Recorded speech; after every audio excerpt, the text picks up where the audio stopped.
Hello guys, kumusta? Bagong gupit ako, ayan o, ayan o. Pero parang hindi nabawasan eh. Oh. Hindi mo na ako kakanta.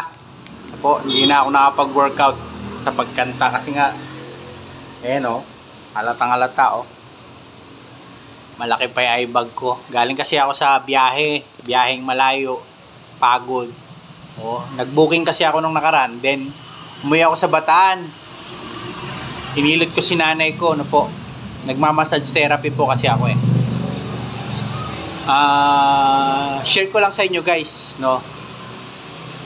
about health, Kasi po dati nung bata ako, nung hindi pa ako ganito, naghihilot, hindi pa magaan yung pakiramdam ko, mabigat pa yung katawan ko,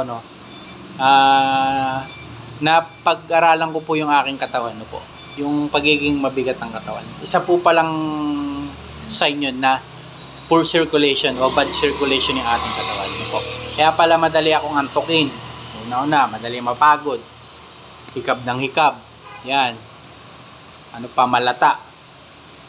Tapos, hindi makapag-isip ng tama. Isa po palang taglay na karamdaman para sa akin. Kasi bad circulation tayo. Ngayon,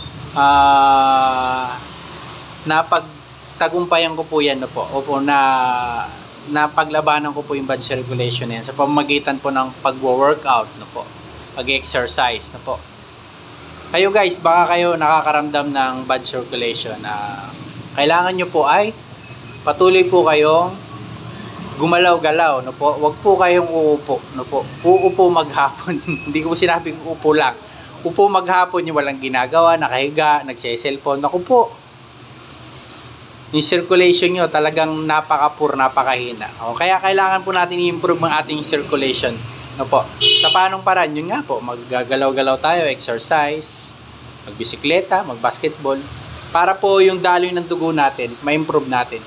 Pagka kasi po maganda yung daloy ng dugo natin, ibig sabihin, healthy tayo. Sa inyo na magiging healthy tayo at magiging malusog ang ating katawan. Yun lang po guys. Maraming salamat.